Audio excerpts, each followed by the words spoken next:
অবশেষে বিশাল সুখবর পেল আওয়ামী লীগ এবং ছাত্রলীগের নেতাকর্মীরা। লাল পাসপোর্ট হাতে পেয়ে দুপুরের পরে দেশে ফিরতে সাবেক প্রধানমন্ত্রী শেখ হাসিনা। এমনটাই কিন্তু জানিয়ে দিয়েছেন সেনাপ্রধান ওয়াকারুজ্জামান। এদিকে শেখ হাসিনা এখনো বাংলাদেশের বৈধ প্রধানমন্ত্রী, এমনটাই কিন্তু ঘোষণা দিয়েছে জাতিসংঘ। তাহলে কি আবারও দেশের দায়িত্ব ফিরে পেতে যাচ্ছে শেখ হাসিনার দল আওয়ামী লীগ এবং প্রধানমন্ত্রীত্ব ফিরে পাচ্ছে শেখ হাসিনা? এই সম্পর্কে কি বলছে গণমাধ্যম, বিস্তারিত আপনাদেরকে প্রমাণ সহকারে এই ভিডিওর মাধ্যমে দেখিয়ে দেবো। তাই না টেনে ভিডিওটা শেষ পর্যন্ত দেখতে থাকুন। আলহামদুলিল্লাহ আলহামদুলিল্লাহ আলহামদুলিল্লাহ। মাইকে ঘোষণা দিয়ে সন্ত্রাসী ছাত্র দলের উপর আওয়ামী লীগের হামলা, মোটরসাইকেলে আগুন। নোয়াখালী সদর উপজেলা ছাত্র দলের নেতা কর্মীদের সঙ্গে আওয়ামী লীগ ও তাদের সমর্থকদের সংঘর্ষের ঘটনা ঘটেছে। হঠাৎ করে তারেক রহমান সাহেব বা তার সরকারের মধ্যে কি পলায়নের কোনো লক্ষণ আপনারা দেখতে পাচ্ছেন? বা 4 মাস অতিক্রান্ত হলো, এই সময়ের মধ্যে হঠাৎ করে এই পালানোর কথা আসে কেন? বাংলাদেশ আওয়ামী লীগের নেতা কর্মীরা কাপড়ের কাপড় পরে আরেকটি পাল্টা গণঅভ্যুত্থান ঘটানোর জন্য রাজপথে নামবে। আওয়ামী লীগ যদি এবার কোনোভাবে পাল্টা অভ্যুত্থান বলেন, সেনা অভ্যুত্থান বলেন এবং যে কোনো কূটনীতিক ভাবে যদি আওয়ামী লীগ ক্ষমতায় আসতে পারে, তাহলে বাংলাদেশ থেকে জামাত ইসলামী এই এনসিপি টোকাগুলো একেবারে সারা জীবনের জন্য চিরতরে বিলীন হয়ে যাবে। মার্কিন যুক্তরাষ্ট্র জানে শেখ হাসিনা চলে আসবেন, ওরা খুব ভালো করে জানে, এবং শেখ হাসিনা চলে আসলে সবকিছুই তাদের নিয়ন্ত্রণে বাইরে চলে যাবে, সেটাও তারা জানে। কাজেই এখন শেখ হাসিনা বাংলাদেশে চলে আসার অনেক আগেই যুক্তি বাংলাদেশে একটি পথ পরিবর্তন ঘটিয়ে এখানে একজন মোহাম্মদ মুর্শিদকে ক্ষমতায় বসিয়ে দিল। ফ্যাসিস্ট তারেকের ক্ষমতার মসনদে যে ভূমিকম্প শুরু হয়ে গেছে, কেউ কি টের পাইছেন? স্কেলে ভূমিকম্পের মাত্রা কতখানি এবং ভূমিকম্পের উৎপত্তি স্থল কোথায়, একটু মন দিয়ে শুনেন। সম্প্রতি ফ্যাসিস্ট তারেক ইন্ডিপেন্ডেন্ট সহ একাধিক নিউজ পোর্টালকে দিয়ে একটা নিউজ করাইলেন যে দেশের 75.3% জনগণ তারেকের বা তারেকের কাজকে নাকি সমর্থন করতেছে। এর ঠিক 1 ঘন্টা পরে তিনি যুগান্তর সহ একাধিক নিউজ পোর্টাল একটা নিউজ করেন যে তারেককে হারিয়ে গেলে বাংলাদেশ হেরে যাবে। এখন একটু প্রশ্ন কি আসে না যে লোকটার কাজের সমর্থন বা যারা দেশের 75% উপরে মানুষ সমর্থন করতেছে, সে কেন হেরে যাবে? তারেক এই ধরনের নিউজ কেন করাইলো যে সে হারলে বাংলাদেশ হারিয়ে যাবে, মানে এই 75% উপরে জনগণ হারিয়ে যাবে? এত বড় একজন জনপ্রিয় লোক সে হারিয়ে যাবে, এই কথাটা কেন আসলো? তার মানে ভূমিকম্প শুরু হয়ে গেছে। আপনাদের মনে আছে হাসিনা খালেদা জিয়ার নাম নিলে তার আগে 4 বার চিল্লাই নিতই বলে যে খালেদা জিয়া এতিমের টাকা চুরি করছে, বলতো না? এখন বলে না। শিওর থাকেন, আর সিকুর দিবে না। কেন জানেন? এর বড় কারণ হচ্ছে তথ্য আর প্রমাণ দিয়ে প্রতিষ্ঠিত করে দেওয়া হয়েছে খালেদা জিয়ার যে মামলাটা, সেটা চুরি, দুর্নীতি বা অর্থ আত্মসাতের মামলাই না, বরং ব্রিচ অফ কন্ট্রাক্ট বা চুক্তি বাস্তবায়ন না করার মামলা। আর হাসিনার বাপ শেখ মুজিব সত্যি টাকা চুরির মামলায় সাজাপ্রাপ্ত এবং জেল খাটা। তাই আওয়ামী লীগ সোজা হয়ে গেছে, একেবারে রোলারের মতো সোজা হয়ে গেছে। আজ আরেকটা আওয়ামী শয়তানি আপনাদের সামনে ধরাই দেবো। সেটা হচ্ছে বিএনপি আমলে বাংলাদেশ নাকি পরপর 5 বার দুর্নীতিতে চ্যাম্পিয়ন হয়েছিল। আপনারা তো শুনছেন যে আওয়ামী লীগ প্রচার করে বিএনপির আমলে পরপর 5 বার দুর্নীতিতে চ্যাম্পিয়ন হয়েছিল। আপনি গুগলের দুর্নীতিতে চ্যাম্পিয়ন এই কথাটা লিখে সার্চ দেন, দেখবেন খালি আসবে যে আওয়ামী লীগ করছে যে বিএনপি দুর্নীতি করে 6 লাভ করে দিছে। এই যে দেখেন ভাইস্তা ফলক কি লিখেছে, সেটা পেপার কাটিংও দিছে, প্রথম আলোর পেপার কাটিং, এটা তারিখও দিছে। হ্যাঁ, তারিখ করলে উই দিছে। হ্যাঁ, আমরা দিই নাই। দেখেন কত সাল, 2005 সাল, তাই না? তো 2005 সালে যদি কেউ কয় যে পরপর 5 বছর বাংলাদেশ দুর্নীতিতে চ্যাম্পিয়ন হয়েছে, তাহলে প্রথম কবে হয়েছিল? 1, 2, 3, 4, 5, তাই না? তার মানে চ্যাম্পিয়ন হয়েছিল 2001 সালে, তাই না? 2001 সালে কি আসছিল ক্ষমতায়? হাসিনা না? এ ভাস্তা তোর নেতৃত্ব আসছিল। তুই কি হাসিনা মারা দিয়ে অঙ্কে পাস দিছিল ভাস্তা? হ্যাঁ, আবার কি কয় শোনেন, এ ভাস্তা শোন। আগে যে বাংলাদেশ দুর্নীতিতে 5 বার চ্যাম্পিয়ন ছিল, ভবনের নামে দুর্নীতির আক্রমণ করেছিল সাবেক প্রধানমন্ত্রী বেগম খালেদা জিয়ার পুত্র তারেক জিয়া, যে এখন 2004 সালে 21 আগস্টে গ্রেনেড হামলা মূল পরিকল্পনাকারী হিসেবে সে সাজাপ্রাপ্ত আসামি, দুর্নীতি মামলার সাজাপ্রাপ্ত আসামি লন্ডনে বসে। শোন, প্রথমবার তো তাই তোকে না পরামর্শ দিই, বিএনপির রাজনীতি নিয়ে যা সমালোচনা কর, হ্যাঁ কর, এটা করাই তো তোর কাজ। কিন্তু কে সুপুত্র কে কুপুত্র এই সার্টিফিকেট কি তুই দেওয়া ধরিস? হ্যাঁ, এটা পলিটিক্স করে নাকি ভালছি ভালো হয়ে যাবে। তো কাল তোর হাসিনার পাইসিরা মানিক মেহবিনে শুকাইতে দেবো। কিন্তু তো আসলে আলাপে আসি, আসলে কি বিএনপি 5 বার বাংলাদেশকে দুর্নীতির চ্যাম্পিয়ন করছিল? আমি অন্য কাউকে বলবো না, বিএনপি তৃণমূলের কর্মীদের বলি। ভাই আপনাদের কাছে এটা কোনো ব্যাখ্যা আছে? থাকলে তো আওয়ামী লীগ এত বড় গলা এটা করতে পারতো না, তাই না? তবে আজকে আসেন দেখি আসলে এটা হয়েছিল কিনা। আগে যেমন দেখলাম বাংলাদেশ প্রথম দুর্নীতিতে চ্যাম্পিয়ন হয় 2001 সালের 15 অক্টোবর, যেদিন ট্রান্সপারেন্সি ইন্টারন্যাশনাল তাদের গ্লোবাল করাপশন রিপোর্ট 2001 প্রকাশ করে। বিস্তারিত এই প্রতিবেদনের ভূমিকায় স্পষ্টভাবে উল্লেখ করা হয় যে জুলাই 2000 সাল থেকে জুন 2001 সময়কালে বিশ্বের বিভিন্ন দেশে ঘটে যাওয়া দুর্নীতির উপর ভিত্তি করে এই প্রতিবেদন তৈরি করা হয়েছে। এই যে দেখেন সেই রিপোর্ট। খালেদা জিয়া ক্ষমতা নেন 2001 সালের 10 অক্টোবর, মানে কোনোভাবেই খালেদা জিয়ার সরকার এই প্রথমবার দুর্নীতির চ্যাম্পিয়ন হওয়ার সাথে যুক্ত না। 2001 সালের জুলাই থেকে 2001 সালের জুন মাস ছিল শেখ হাসিনা নেতৃত্বাধীন তৎকালীন আওয়ামী লীগ সরকারের শেষ বাজেট বর্ষ। এই সময়টার পুরোটাই আওয়ামী লীগ ক্ষমতায় ছিল দেশে। তো ট্রান্সপারেন্সি ইন্টারন্যাশনাল যে বড় রিপোর্টটা করছিল না, সে প্রতিবেদনের 45 নম্বর পৃষ্ঠাটা বরাদ্দ ছিল বাংলাদেশের দুর্নীতি নিয়ে। শিরোনাম ছিল the costs of corruption in Bangladesh. এই প্রতিবেদনে দাবি করা হয় যে বাংলাদেশে 1999 সালে শুধু দুর্নীতির কারণে প্রায় 50% বিদেশি বিনিয়োগ হাতছাড়া হয়ে গেছে। 99 সালে কে ছিল ক্ষমতায়? হাসিনা তো। এবং প্রত্যেক বছর বাংলাদেশের দুর্নীতিগ্রস্ত বন্দরের কারণে 1.1 বিলিয়ন মার্কিন ডলারের ক্ষতি হয় অর্থনীতির। এই ছাড়া কোনো নাগরিক সুবিধায় ঘুষ ছাড়া পাওয়া যায় না, এবং দেশের বিচার ব্যবস্থা এবং পুলিশের উপর সাধারণ মানুষের কোনো আস্থা নাই। পাশাপাশি দেশের শিক্ষা ব্যবস্থার অবস্থাও শোচনীয়। সবকিছু ওই রিপোর্টেই উল্লেখ করা ছিল। তো প্রশ্ন আসছে যে বাংলাদেশ 2001 সালের আগে কিন্তু নীতি ছিল না, থাকলে এর আগে বাংলাদেশের অবস্থান কেমন ছিল এই তালিকায়? 1996 প্রথম বাংলাদেশ এই তালিকায় আসে, আর তখন তার স্কোর ছিল 2.29। যা ছিল বিএনপি আমলের শেষ 1 বছরের হিসাব। এটা ভালো নাকি খারাপ? 2.2 নয়। এটা বোঝার জন্য আমার আরেকটু পরের স্কোর দেখতে হবে, আর স্কোরিংটা কিভাবে হয় সেটা একটু দেখতে হবে। ট্রান্সপারেন্সি ইন্টারন্যাশনালের দুর্নীতির ধারণার যে সূচকটা মূলত বিভিন্ন আন্তর্জাতিক প্রতিষ্ঠান যেমন দ্য ইকোনমিস্ট ইন্টেলিজেন্স ইউনিট, বিশ্ব ব্যাংক, প্রাইস ওয়াটার হাউস, কুপার্সের মতো সংস্থাগুলো পরিচালিত বিভিন্ন দুর্নীতি সংক্রান্ত সূচকের উপর ভিত্তি করে তৈরি করা হয়। টিআইবি যদি কোনো দেশকে ওই দুর্নীতির ধারণা সূচকে তালিকাভুক্ত করে, তাদের নামটা আনে, তাহলে ওই দেশে অন্তত 3টা গ্রহণযোগ্য প্রতিষ্ঠান, যেগুলোর নাম আগে বললাম আর কি, তার জরিপের ফলাফল থাকতে হবে। আর এই স্কোর যত কম হবে দুর্নীতির মাত্রা তত বেশি।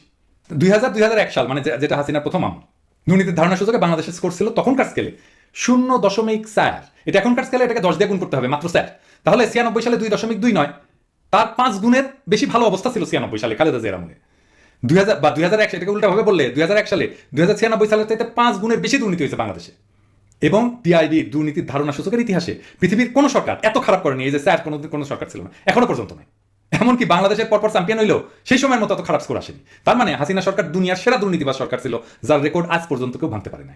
ভাবেন তাইলে হাসিনাটা লেসপেন্সার বিএনপিকে কি অপবাদ দিয়ে আসছে। তারপরে তো খালেদা জিয়া ক্ষমতা নিল, তারপরে কি হলো? এডিটর সাহেব আপনি একটা গ্রাফ করে দেখাবেন, হ্যাঁ, বছরের পর বছর কিভাবে দুর্নীতি কমছে। ওই 2001 সাল থেকে শুরু করবেন, হ্যাঁ, ওই যে 2001 সালে যে স্যার স্কোর থেকে করেন, গ্রাফ দেন স্যার, অ্যানিমেট করে দেখাবেন। আপনাদের মনে আছে না, স্কোর বাড়লে দুর্নীতি কমে, স্কোর কমলে দুর্নীতি বাড়ে। 2001-2 সালে বাংলাদেশের স্কোর বাইরা মানে যখন বিএনপি ক্ষমতা নিল, এটা হয় 1.2, যা বর্তমান স্কেলে 12, 10 দিয়ে গুণ করতে হবে। 2003 সালে এটা 1.3, বর্তমান স্কেলে 13, মানে বাড়তেছে কিন্তু, তার মানে দুর্নীতি কমতেছে।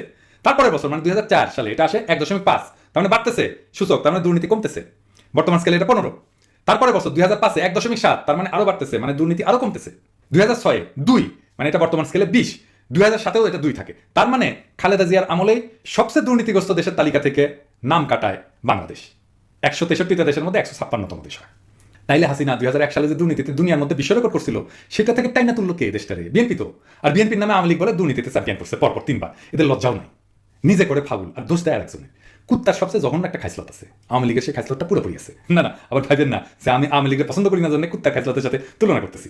কুত্তা একটা অতি ভালো প্রাণী, আমার পছন্দের প্রাণী। আমার পালা কুত্তা ছিল, আমি মিরপুরে মণিপুর মোল্লাপাড়ায় থাকতাম, আমার বাসার আশপাশের সব রাস্তার কুকুরকে আমি প্রত্যেকদিন খাওয়াইতাম। কুত্তার অনেক ভালো গুণ আছে, সে প্রভুভক্ত, সে ভালো পাহারা দেয়, সঙ্গ দেয়, মালিকের সাথে ভাব বিনিময় করতে পারে। কিন্তু কুত্তার একটা অতি ফাউল খাইসলত আছে কিন্তু, যেটা আওয়ামী লীগের আছে, মানে সে কুত্তার ভালো গুণগুলো নিয়ে জঘন্য খাইসলতটা নিছে।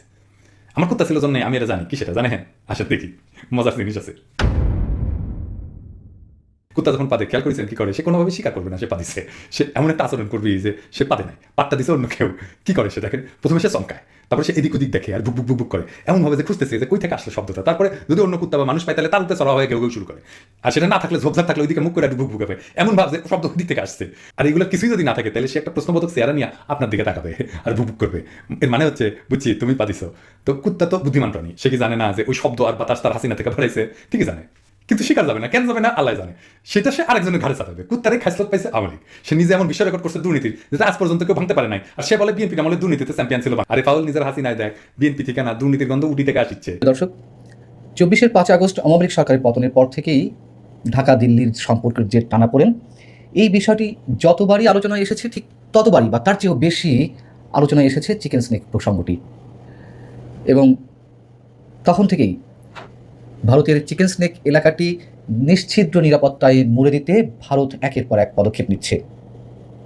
তার মানে কি? আওয়ামী লীগ সরকারের প্রতি তাদের এতটাই আস্থা ছিল যে তখন এটি নিরাপত্তা নিয়ে তেমনটা ভাবেনি, এবং বিএনপি সরকারের প্রতি এখনো পর্যন্ত আস্থা স্থাপন করতে পারেনি। বিষয়টি কেমন? এবং এই প্রশ্নটি আবারও সামনে এসেছে নতুন করে যখন কিনা শনিবার ভারতের কেন্দ্রীয় স্বরাষ্ট্রমন্ত্রী অমিত শাহ এবং পশ্চিমবঙ্গের মুখ্যমন্ত্রী শুভেন্দু অধিকারী একসাথে দুজন পরিদর্শনে গেলেন চিকেন স্নেক এলাকা। শিলিগুড়ি করিডোর নিশ্ছিদ্র নিরাপত্তায় রাখতে তারা দফায় দফায় বৈঠক করেছেন বিএসএফ কর্মকর্তাদের সঙ্গে। এবং বিশেষ করে তারা যে এলাকাটি পরিদর্শন করেছে, যে এলাকাটি বেছে নিয়েছে অন্তত শনিবারের জন্য, সেটি ছিল মুক্তাগছা নামে একটি গ্রাম। মুক্তাগছায় জলপাইগুড়ি জেলার ফুলবাড়ি এলাকার একটি ছোট্ট গ্রাম। চিকেন স্নেক এলাকা সংলগ্ন বা ভারত বাংলাদেশ সীমান্ত সংলগ্ন এই এলাকাটিতে এত বেশি আউটপোস্ট রয়েছে, তারপরেও তারা মুক্তাগছাকে কেন বেছে নিল? ভারতের গোয়েন্দা সূত্রগুলো যেটি জানাচ্ছে সেটি হচ্ছে মুক্তাগাছা নয়, আমি ভুল বলছি, জুম্মাগাছা গ্রামটি অত্যন্ত স্পর্শকাতর। এখান থেকে সরাসরি রাবভিটার দূরত্ব মাত্র 2.5 কিলোমিটার, এবং এই অঞ্চলের সবচেয়ে বড় মাথা ব্যথার কারণ হচ্ছে মহানন্দা নদী। নদী সংলগ্ন বিস্তীর্ণ এলাকা এখনও উন্মুক্ত। বর্ষাকালে নদীপথে বাংলাদেশ থেকে খুব সহজেই যে কোনো এলাকায় অনায়াসে ঢুকে পড়ার একটা বড় ঝুঁকি থাকে। শুধু তাই নয়, চিকেন স্নেক অর্থাৎ শিলিগুড়ি করিডোরের বিভিন্ন জায়গায় ছড়িয়ে ছিটিয়ে রয়েছে বিএসএফ, আইটিবিপি সহ একাধিক বাহিনীর ছাউনি। ফলে মহানন্দার নদীর বিস্তীর্ণ এলাকা উন্মুক্ত থাকায় খুব সহজেই এই সমস্ত এলাকায় পৌঁছে যাওয়া সম্ভব। গোয়েন্দা সূত্রগুলো বলছে শিলিগুড়ি করিডোর ভারতের উত্তর পূর্ব রাজ্যগুলির লাইফ লাইন। ওই কারণে নতুন বিওপি ও ত্রিস্তরীয় ফেন্সিংয়ের মাধ্যমে, কাঁটাতারের বেড়া দেওয়ার মাধ্যমে, বিশেষ প্রযুক্তির মাধ্যমে এই বেড়া দেওয়া হচ্ছে, যাতে করে সীমান্তকে সম্পূর্ণ দুর্ভেদ্য করা সহজ হয়। প্রশ্ন হচ্ছে যে এত নিরাপত্তা, এটা কি শুধুমাত্র অনুপ্রবেশ ঠেকাতে, যে বাংলাদেশ থেকে মানুষেরা অনুপ্রবেশ করছে ভারতের বিভিন্ন অঞ্চলে বা বিভিন্ন সীমান্ত দিয়ে ঢুকছে, তাই কি? নিশ্চয়ই না। ভারতের গণমাধ্যমগুলো যদি বলছে যে মূল বিষয়টি হলো তিস্তা প্রকল্পের অবকাঠামো গড়ে তোলা হচ্ছে চিকেন স্নেকের এপাশেই বাংলাদেশ সীমান্তের একেবারে লাগোয়া স্থানে, যেই প্রকল্পে অর্থায়ন করছে চীন এবং কারিগরি সহায়তাও দিবে চীন। তাই পাল্টা ব্যবস্থা হিসেবে ভারতের এই নিশ্ছিদ্র ত্রিস্তরীয় নিরাপত্তা ব্যবস্থা। ভারতের গণমাধ্যমগুলো আরও যেটি বলছে যে সম্প্রতি বাংলাদেশের তিস্তা নদীতে ব্যারাজ তৈরির পরিকল্পনা নিয়ে চীনা ইঞ্জিনিয়ার ও কারিগরি কর্মীদের গতিবিধি বেড়েছে। ওই এলাকা ভারতীয় সীমান্ত থেকে মাত্র 12 কিলোমিটার দূরে অবস্থিত। এর পাল্টা হিসেবে দিল্লি উত্তর পূর্বাঞ্চলের নিরাপত্তা বলয়কে আরও নিশ্ছিদ্র করে তুলছে। এবং শনিবার অমিত শাহ যে ঘোষণাগুলো দিয়েছেন যে চিকেন স্নেককে ঘিরে একাধিক আউটপোস্ট তৈরি করতে হবে। নতুন যে 10টি আউটপোস্ট তৈরি করা হচ্ছে তার মধ্যে 2টি উত্তরবঙ্গের ফ্রন্টিয়ারে হবে। নদী এলাকায় স্মার্ট ভার্চুয়াল ফেন্সিংয়ের ব্যবস্থা করা হবে এবং উন্নত থার্মাল ইমেজিং সিস্টেম বসানোর সিদ্ধান্ত কথাও জানানো হয়েছে, জলপথে যাতে পাখি গলার সুযোগ না পায়। ডক্টর ইউনূস সরকার আসার পর থেকেই ভারতের 7 সিস্টার্সকে নিয়ে খোদ ডক্টর ইউনূসের যে মন্তব্য চীন সফরে গিয়ে, তারপর এই যে 5 আগস্টের যে অভ্যুত্থান বা গণ আন্দোলন, সেই আন্দোলনের সম্মুখ সারির যারা নেতা বা এই মুহূর্তে যারা এনসিপি নেতারা হয়েছেন, তাদের পক্ষ থেকে একের পর এক হুমকি 7 সিস্টার্স দখল করে নেওয়ার। এর পরবর্তীতে আবার সেই চীনের সঙ্গে তিস্তা প্রকল্পের বিষয়ে একটা চূড়ান্ত পথে যাওয়া। অবশ্যই যদিও আমাদের তিস্তা প্রকল্প দরকার, কিন্তু সেটি নিয়ে নানান ধরনের বিতর্ক রয়েছে যে কার অগ্রাধিকার, বা চীনও কেন এখানে এত বেশি আগ্রহী এই প্রকল্পে অর্থায়ন করতে, কারিগরি সহযোগিতা দিতে। সব কিছু মিলিয়ে মনে হচ্ছে ভারত আগে থেকেই বিশেষ কোনো ব্যবস্থা নিয়ে রাখছে। আবারও বলি, শুধু অনুপ্রবেশ ঠেকানোর জন্য নয় কিন্তু। আর চীনেরও যে আগ্রহ, সব কিছু মিলিয়ে এই এলাকাকে কেন্দ্র করে অদূর ভবিষ্যতে বাংলাদেশ কোন পরিস্থিতির মধ্যে পড়তে যাচ্ছে সেটি নানান দিক থেকে আমাদের জন্য অবশ্যই আশঙ্কার। আবার কথাও শোনা যাচ্ছে যে আন্তর্জাতিক ভূ রাজনীতিকে কেন্দ্র করে দক্ষিণ এশিয়ার ভূ রাজনীতিতে যে প্রভাব পড়তে যাচ্ছে, সেই জায়গা থেকে যুক্তরাষ্ট্রের বিরুদ্ধে একটা ঐক্যের পথে যেতে পারে চীন এবং ভারত। সেই জায়গা থেকে আবার বাংলাদেশের রাজনীতিতেও নানান ধরনের পরিবর্তন আসতে পারে। এগুলো হয়তো এই মুহূর্তে সবই হাইপোথেটিক্যাল, কিন্তু আন্তর্জাতিক ভূ রাজনীতির দিকে খেয়াল করলে যে সমীকরণগুলো আমাদের সামনে আসে, তাতে এগুলো একেবারে অমূলক নাও হতে পারে। কিন্তু ভারত তো সব ধরনের প্রস্তুতি নিয়ে রাখছে, আমাদের প্রস্তুতি কী? জোট শরিকদের সঙ্গে প্রধানমন্ত্রী বৈঠক করবেন আজকে। এই বৈঠকের একটা গুরুত্ব আছে। শরিকদের মধ্যে পাওয়া না পাওয়া বেদনা আছে, কিন্তু গুরুত্বপূর্ণ হলো যে গণতান্ত্রিক শক্তির একটা ঐক্যবদ্ধ প্রয়াস দরকার। নতুবা শুধু ক্ষমতাসীন বিএনপির পক্ষে যে চাপ ইতিমধ্যে তৈরি হয়েছে এবং ভবিষ্যতে যেটা বাড়বে, সেটা মোকাবেলা করা কঠিন হবে।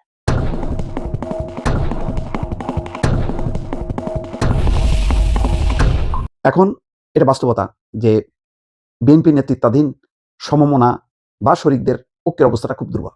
এই অর্থে দুর্বল যে মুখ চেনা যেই দল বা নেতা আছে, তারা এই মুহূর্তে যথেষ্ট তাদের মধ্যে একটা দূরত্ব তৈরি হয়েছে ক্ষমতাসীনদের সঙ্গে। যেমন ধরেন আসম আব্দুর রব, মাহমুদুর রহমান মান্না, সাইফুল হক, এমনকি সরকারের ভেতরে আছে, তারাও কিন্তু একত্রতা বোধ করছে না। এক্ষেত্রে বলা যায় যে নুরুল হক নূর, জুনায়েদ সাকি, ববি হাজ্জাজ, তাদের মধ্যে ক্ষোভ বিক্ষোভ আছে। আবার দেখেন, দল বিলুপ্ত করে বিএনপিতে যাওয়ার পরও সাদাত হোসেন সেলিম তিনি উপেক্ষিত, অথচ তার কন্ট্রিবিউশন যদি তুলনা করা হয় অন্যদের সাথে, আমি আর নাম বললাম না, তাহলে কিন্তু আকাশ পাতাল তফাৎ। যেভাবে তিনি বিভিন্ন ঐক্যটাকে ধরে রেখেছে, দলের কর্মসূচি, জোটের কর্মসূচি, 12 দলীয় জোটের নেতা ছিলেন, তিনি নিজে টাকা পয়সা জোগাড় করেছেন, খরচ করেছেন, এবং যেভাবে ঐক্যমত্য কমিশনে বিএনপির অবস্থানের সঙ্গে তিনি দৃঢ়তার সঙ্গে ছিলেন, অন্যরা কিন্তু আগলা আগলা ছিলেন। তিনি একেবারে একাট্টা হয়েছিলেন। শুধুমাত্র তিনি হয়তো আগে যেহেতু এলডিপি তে ছিলেন, কর্নেল অলি নেতৃত্বে, একসময় বদরুদ্দোজা চৌধুরীর নেতৃত্বে, সেই কারণে একটা দূরত্ব, কিন্তু সেই দূরত্ব সত্ত্বেও তিনি গত 20-25 বছর ধরে কিন্তু লাগাতারভাবে সেই দূরত্ব কাটানোর জন্য কাজ করেছেন, কিন্তু তিনি মন্ত্রিসভায় স্থান পাননি। এইভাবে আবার নুরুল হক নূর, জুনায়েদ সাকি, তাদের আক্ষেপ যে তাদের উপরে আছে ফুলমন্ত্রী, তাদের তেমন কোনো কাজ নেই। এক অর্থে তারা সরকারি কর্মকর্তাদের মতনই তাদের একটা অবস্থান দাঁড়িয়েছে। এটাও তাদের জন্য, তাদের রাজনীতির জন্য এবং সরকারে তাদের যে তৎপরতা, তাদের কর্মপরিধি বাড়াবে, সেই ক্ষেত্রে সেই সুযোগটাও নেই। এতে তাদের মধ্যে বেদনা আছে ববি হাজ্জাজের মধ্যেও, কারণ তিনিও শিক্ষা মন্ত্রণালয়ে তেমন কোনো দায়িত্ব পাচ্ছেন না। এই ক্ষোভ বিক্ষোভগুলি আছে। তার বাইরে মাহমুদুর রহমান মান্না, এখন তিনি চ্যানেল 24 টক শো করেন, কিন্তু এই যে বিএনপি নেতৃত্বে শরিকদের মধ্যে তিনি অন্যতম একটা মুখ। তিনি নির্বাচন করেছেন, সাইফুল হক নির্বাচন করেছেন তাদের নিজেদের প্রতীক নিয়ে, কিন্তু বিএনপি সমর্থন পাননি এবং সেখানে যেমন মাহমুদুর রহমান মান্নার আসনে বিএনপি প্রার্থী ছিল এবং যথারীতি সেই আসনে বিএনপি প্রার্থী বিপুলভাবে জয়ী হয়েছে।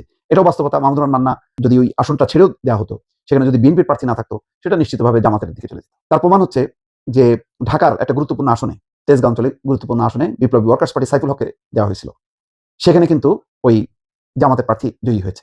বিএনপির বিদ্রোহী প্রার্থীও হেরেছে, আবার বিএনপি সাইফুল হককে সাপোর্ট দেওয়ার পরেও সাইফুল হক জিততে পারেননি। তো এইসব বাস্তবতার কারণে আসম আব্দুর রব একই অবস্থা, তার জেতার মতো অবস্থা ছিল না। সেখানে আশরাফুদ্দিন নিজাম বিপুল ভোটে জয়ী হয়েছে, কিন্তু ওনারা এটা আবার মানতেও চান না। কেন তাদেরকে সাপোর্ট দিল না বিএনপি, এই কারণে তারা ক্ষুব্ধ। বিএনপি হয়তো ছাড় দিতে পারতো যদি জামাত কম্পিটিশনের মধ্যে চলে না আসতো। জামাত তখন এমন একটা অবস্থায় যে কম্পিটিশন করে তারা জয়যুক্ত হয়ে যাবে, এরকম একটা অবস্থায় যখন চলে গেল, তখন বিএনপি কিন্তু কঠোর অবস্থান নিল এবং তারা দেখলো যে বিএনপি যত সংখ্যক আসনে তারা নমিনেশন দেবে, জয়টা আরো নিশ্চিত হবে। সেই কারণে তখন শরিকদের প্রতি তার একটা মানসিক সমর্থন থাকলেও বিএনপির পক্ষে আর আসন ছাড়া সম্ভব হয়নি। এবং দেখা গেছে যে বিএনপি শরিকদের জন্য যতগুলো আসন ছেড়েছে, তার কিন্তু অধিকাংশই সেই আসনগুলো হাতছাড়া হয়েছে এবং সেগুলো জামাতের ঘরে চলে গেছে। এইসব বাস্তবতা নিয়ে যখন আজকে এই বৈঠকটা হবে, সেসব বৈঠকে নিশ্চয়ই প্রশ্ন উঠবে যে জাতীয় সরকারের কি হলো। তার উত্তর কি? জাতীয় সরকার হয়নি, বিএনপি সরকার হয়েছে। কেন হলো না, এটা নিশ্চয়ই প্রধানমন্ত্রী এক্সপ্লেন করবে। সবচেয়ে গুরুত্বপূর্ণ হলো যে ভবিষ্যতে কি হবে। আসম আব্দুর রবের জেএসডি এই বৈঠকে আসবে না বলে খবর দেখলাম। এটা ঐক্যের ক্ষেত্রে, এই মুহূর্তে ঐক্যের ক্ষেত্রে একটা দুর্বলতা। সামনে যে পরিস্থিতি, সেটা হলো যে সংস্কার, রাষ্ট্রের সংস্কার কিভাবে হবে, সংসদের মাধ্যমে নাকি ঐক্যমত্য কমিশনের যে প্রস্তাব। বিএনপির অবস্থানটা হলো যে যা কিছু সেটা সংসদের ভেতরে হইতে হবে এবং সংবিধান সংস্কার বিষয়ে কমিটি করা হয়েছে, সেই কমিটির মাধ্যমে যাবতীয় সংস্কার কাজটা শেষ করতে হবে। এখন আউট অফ পার্লামেন্টে কি ছিল, সেখানে নানা রকম দ্বিমত ছিল, সেই বিষয়গুলো আর নিয়ে আসতে চায় না। আর এটাকেই ইস্যু করছে জামাত, এনসিপি। তারা বলছে যে জুলাই চেতনার সাথে বিশ্বাসঘাতকতা করা হয়েছে, গণভোটের রায় বাস্তবায়ন হচ্ছে না। এই কথাগুলো যখন বলছে, তখন এই শরিকদের অবস্থানটা কি হবে, এটাও একটা গুরুত্বপূর্ণ। এবং গুরুত্বপূর্ণ হলো যে বাংলাদেশে যেভাবে উগ্রবাদ এবং চরমপন্থা মাথাচাড়া দিচ্ছে, তার বিপরীতে গণতান্ত্রিক শক্তি যদি ঐক্যবদ্ধ না হয়, মতভিন্নতা সত্ত্বেও, তাহলে কিন্তু সামনে আরো বিপদ আছে। ফলে বিএনপিকে অনেক কিছু হিসাব করে তাকে পথ চলতে হবে এবং সামগ্রিকভাবে ছাড় দিয়ে হলেও বৃহত্তর ঐক্য ধরে রাখার ব্যাপারে উদ্যোগী হতে হবে। এছাড়া কোনো বিকল্প নেই বলে অনেকে মনে করছে। প্রিয় দর্শক, এই ভিডিওটা আপনাদের কাছে কেমন লাগলো? যদি বিন্দু পরিমাণ ভালো লেগে থাকে, তাহলে অবশ্যই চ্যানেলটাকে সাবস্ক্রাইব করে আমাদের সাথেই থাকবেন, যাতে করে এমন নতুন নতুন আপডেট নিউজ সবার আগে আপনাদের হাতে পৌঁছে দিতে পারি। তাহলে সবাই ভালো থাকবেন, সুস্থ থাকবেন। দেখা হচ্ছে পরবর্তী কোনো আপডেট নিউজ নিয়ে।